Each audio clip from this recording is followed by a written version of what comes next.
Hello friends, welcome to our channel. ఈరోజు వీడియోలో మనం మాట్లాడుకోబోతున్న టాపిక్ ఏంటంటే news click agency. Actually news click అనేది ఒక న్యూస్ ఏజెన్సీ అనమాట. ఈ న్యూస్ ఏజెన్సీ యొక్క ఫౌండర్ అయితే ఎవరైతే ఉన్నారో తనని ఇంతకుముందు యూఏపీఏ చట్టంలో అరెస్ట్ చేయడం జరిగింది.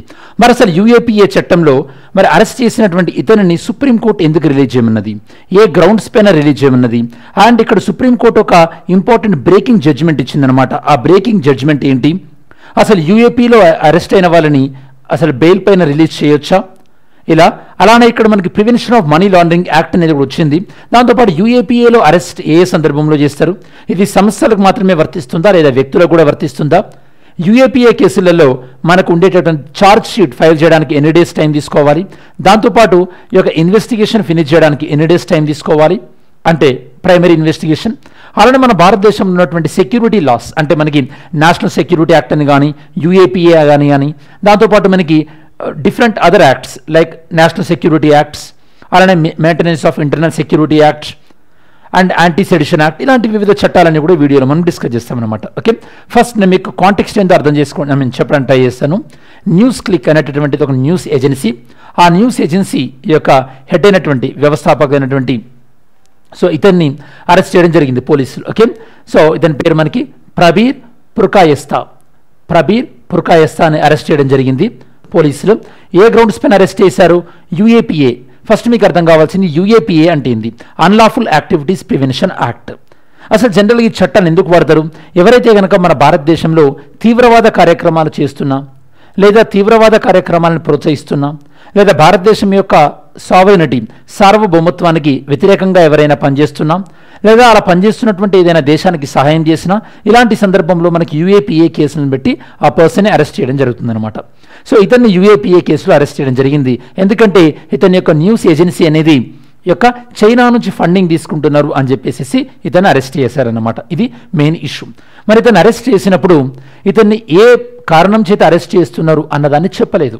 ఓకే, యాక్చువల్లీ మనకి ఆర్టికల్ 22 క్లాస్ 1లో సుప్రీంకోర్టు ఏం చెప్తుంది, ఎవరైనా ఒక పర్సన్ని అరెస్ట్ చేసినప్పుడు ఆ పర్సన్ని ఏ గ్రౌండ్స్ పైన అరెస్ట్ చేస్తున్నారు అని చెప్పాలి.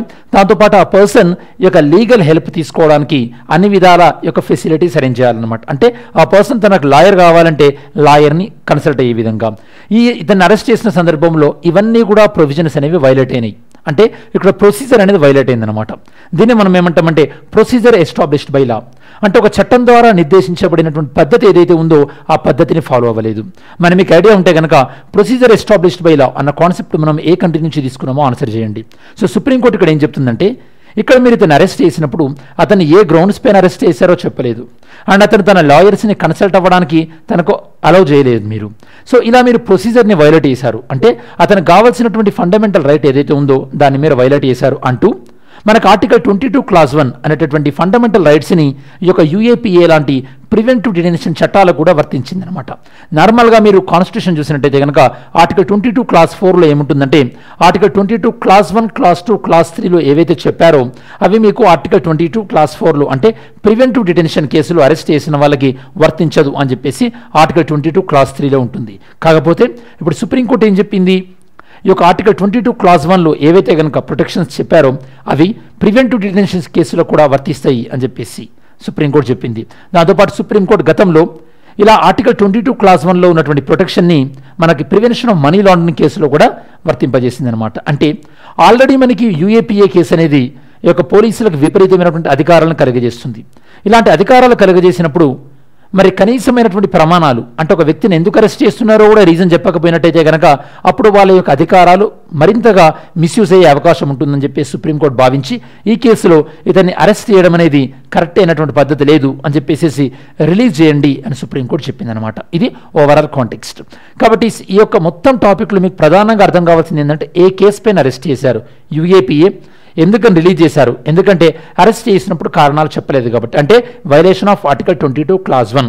ఇవి తెలుసుకున్న తర్వాత మీరు యూఏపీఏ చట్టం ఎప్పుడు తీసుకొచ్చారు, యూఏపీఏ చట్టం పరిధిలోకి ఏ చర్యలు వస్తాయి, అలానే యూఏపీఏ చట్టానికి మనం 2019లో తీసుకొచ్చినటువంటి అమెండ్మెంట్స్ ఏంటి, దాంతోపాటు మన భారతదేశంలో తీసుకొచ్చినటువంటి సెక్యూరిటీ చట్టాలు ఏంటి అనేవన్నీ కూడా మనం డిస్కస్ చేయొచ్చు. ఒకసారి మన భారతదేశంలో తీసుకొచ్చినటువంటి సెక్యూరిటీ చట్టాలు ఏంటో చూద్దాం మనం. ఓకే, ఇండియాలో ఉన్నటువంటి సెక్యూరిటీ చట్టాలు ప్రధానంగా మీరు తీసుకున్నట్టయితే కనుక preventive detention act preventive detention act PDA. ఇది మనం 1959లో తీసుకొచ్చాం. దాని తర్వాత 1969 వరకు అమల్లో ఉంది. దాని తర్వాత ఇది అమల్లో లేదు. మీకు ఒక సింపుల్ క్వశ్చన్, ప్రివెంటివ్ డిటెన్షన్ పైన కేంద్రము చట్టాలు చేయొచ్చు, రాష్ట్రాలు కూడా చట్టాలు చేయొచ్చు. మరి కొన్ని విషయాల్లో మాత్రం ప్రివెంటివ్ డిటెన్షన్ పైన యూనియన్ గవర్నమెంట్ మాత్రమే చట్టాలు చేయగలుగుతుంది. ఏ విషయాలపైన కేవలం యూనియన్ గవర్నమెంట్ మాత్రమే ప్రివెంటివ్ డిటెన్షన్ యాక్ట్ చేయగలదు. కమెంట్ సెక్షన్లో ఇంక్లూడ్ చేయండి. Next ఆఫ్స్పా, armed forces special provisions act. ఇది మనకి స్పెషల్ పవర్స్ యాక్ట్ 1958 నుండి ఇప్పటి వరకు అమల్లో ఉంది. UAPA 1967 నుంచి ఇప్పటి వరకు అమల్లో ఉంది. అంటే మధ్యలో కొన్ని అమెండ్మెంట్స్ చేసినప్పటికీ కూడా. Next MISA act, maintenance of internal security act. ఇది 1971లో తీసుకొచ్చారు. 1977లో దీన్ని తీసివేయడం జరిగింది, రిపీల్ చేశారు. Next NSA, national security act 1918లో తీసుకొచ్చారు. ఇది ఇప్పటికి కూడా అమల్లో ఉంది. Next TADA, terrorist and disruptive activities act 1985లో తీసుకొచ్చారు అండ్ 1995లో తొలగించబడింది. దాని POTA, prevention of terrorism act 2001లో తీసుకొచ్చారు. 2004లో తీసివేయబడింది. ఈ విధంగా కొన్ని సెక్యూరిటీ చట్టాలు అమల్లో ఉన్నాయి. అవి తీసుకొచ్చినప్పటి నుండి కొన్ని సెక్యూరిటీ చట్టాలు అనేవి కొన్ని కారణాల చేత వాటిని తర్వాత రోజుల్లో తొలగించడం జరిగింది. ఇది మనకు సెక్యూరిటీ చట్టాలకు సంబంధించినటువంటి ఇన్ఫర్మేషన్. మరి ఇక్కడ న్యూస్ క్లిక్ ఫౌండర్ ఎవరో చెప్పాను నేను మీకు ఆల్రెడీ, ప్రబీర్ పురాకస్తాయ. ఇతడి యొక్క సరైనటువంటి రీజన్స్ చెప్పకపోవడం వల్ల ఇతన్ని రిలీజ్ చేయండి అని చెప్పేసి సుప్రీంకోర్టు చెప్పింది. ఓకే, ఇతను అరెస్ట్ చేసినటువంటి సెక్షన్స్ UAPAలో సెక్షన్ 13, 16, 17, 18, 20D ఈ సెక్షన్ పరిధిలో ఇతను అరెస్ట్ చేయడం జరిగింది. దాంతోపాటు IPCలోని సెక్షన్ 153A, సెక్షన్ 120B ప్రకారం అరెస్ట్ చేయడం జరిగింది. సెక్షన్ 153A ఏంటంటే మనకి ఎవరైనా సరే వివిధ గ్రూపుల మధ్యలో ఒక ఎనిమిటీ అంటే శత్రుత్వాన్ని కలగజేయాలని, కావాలని లా అండ్ ఆర్డర్ సిట్యువేషన్స్ని బలహీనపరచాలని కుట్ర చేసినట్టయితే కనుక వాళ్ళని సెక్షన్ 153A పరిధిలో అరెస్ట్ చేయడం జరుగుతుంది.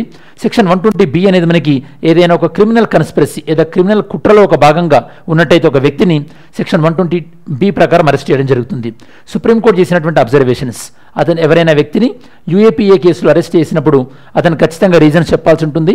రీజన్స్ చెప్పినట్టయితే కనుక ఆర్టికల్ 22 ఒకటే కాదు, ఆర్టికల్ 20, ఆర్టికల్ 21 అలా అంటే లైక్ రైట్ టు లైఫ్ అది కూడా వైలేట్ చేసినట్టే అవుతుంది. కాబట్టి మీరు ఖచ్చితంగా అరెస్ట్ చేసినప్పుడు రీజన్ చెప్పాలని చెప్పారు. మరి ఆర్టికల్ 22 క్లాజ్ 1 ఏం చెప్తుందో నేను మీకు ఆల్రెడీ ఎక్స్ప్లెయిన్ చేయడం జరిగింది. Next Pankaj Bansal versus union of India. ఈ కేసులో ఇలా అరెస్ట్ చేసినప్పుడు రీజన్ చెప్పాలి అనేటువంటి ప్రిన్సిపల్ ఫస్ట్ టైం మనకి prevention of money laundering case. అంతకుముందు ప్రివెన్షన్ ఆఫ్ మనీ లాండరింగ్ కేసులో కూడా ఇలా రీజన్ చెప్పేవాళ్ళు కాదు. So prevention of money laundering కేసులో కూడా ఇలా రీజన్స్ ఖచ్చితంగా చెప్పాలని చెప్పేసి సుప్రీంకోర్టు చెప్పింది. మరొకసారి చెప్పండి, prevention of money laundering act ఏ ఇయర్లో మన భారతదేశంలో తీసుకొచ్చారు, దాంతోపాటు ఏ సంస్థ ఈ యొక్క prevention of money laundering act యొక్క నిబంధనల ప్రకారం విచారణ అనేది చేస్తుంది, ఏ సంస్థ దీన్ని ప్రధానంగా రెస్పాన్సిబుల్ వహిస్తుంది. దాంతోపాటు ఇక్కడ మీరు చూసినట్టయితే కనుక UAPA ఎక్స్టెన్షన్ అనేది మనకి అంటే UAPA ప్రకారం అరెస్ట్ చేసినా కూడా ఫండమెంటల్ రైట్స్ వర్తిస్తాయి అని చెప్పి సుప్రీంకోర్టు చెప్పింది. UAPA చట్టాన్ని మనం 1967లో తీసుకురావడం జరిగింది. దీని ప్రకారము ఈ యొక్క మామూలు IPC సెక్షన్లతో కంపేర్ చేస్తే UAPA సెక్షన్ల ప్రకారం పోలీసులకి ఎక్కువ పవర్స్ అనేవి ఇవ్వడం జరిగింది. సో దట్ వాళ్ళు ఇంకా చాలా ఎఫెక్టివ్గా ఈ యొక్క లా అండ్ ఆర్డర్ని కానీ లేదా యాంటీ టెర్రరిస్ట్ యాక్టివిటీస్ని ఎక్కువగా ఇంప్లిమెంట్ చేయగలుగుతారని చెప్పేసి మనం చెప్పొచ్చు. ఇక్కడ మనకి ఇది ఎవరెవరికి అప్లికేబుల్ ఉంటుంది, UAPA అనేది భారతదేశంలో ఉన్నటువంటి సిటిజన్స్ ఎవరికైనా సరే, దాంతోపాటు ఇండియన్ సిటిజన్స్ ఎవరైనా సరే వేరే దేశాల్లో ఉన్నప్పటికీ కూడా, దాంతోపాటు భారతదేశ పౌరులు గవర్నమెంట్ ఆఫ్ ఇండియా సర్వీసులో వాళ్ళు ఇండియాలో పనిచేసినా వేరే కంట్రీలో పనిచేసినా, దాంతోపాటు ఇండియన్స్ ఎవరైతే కనుక లేదా ఇండియాలో రిజిస్టర్ అయినటువంటి షిప్స్ కానీ ఎయిర్ క్రాఫ్ట్ కానీ అంటే వారు ఫారినర్స్ అయినప్పటికీ కూడా వాళ్ళకు కూడా UAPA చట్టం అనేది వర్తిస్తుంది. మరి UAPA చట్టం ప్రకారము 180 డేస్ లోపల ఈ యొక్క ఛార్జ్ షీట్ని ఫైల్ చేయాల్సి ఉంటుంది. దాంతోపాటు మనకి ప్రిలిమినరీ ఇన్వెస్టిగేషన్ అనేది 90 డేస్ లోపు ఫినిష్ చేయాల్సి ఉంటుంది. అండ్ UAPA కేసుల కోసం అని చెప్పేసి స్పెషల్ కోర్టును కూడా ఎస్టాబ్లిష్ చేసేటువంటి అధికారం యొక్క ప్రభుత్వాలకు ఉంటుంది. నెక్స్ట్ UAPA చట్టంలో 2019లో తీసుకొచ్చినటువంటి సవరణ ఏంటంటే, అంతకుముందు UAPA అనేది కేవలం తీవ్రవాద సంస్థలకు మాత్రమే వర్తించేది, అంటే వ్యక్తులకు వర్తించేది కాదు. 2019లో దీన్ని అమెండ్మెంట్ తీసుకొచ్చి UAPA చట్టాన్ని ఇండివిజువల్స్ కూడా వర్తింపజేస్తూ ఈ యొక్క సవరణ తీసుకురావడం జరిగిందనమాట.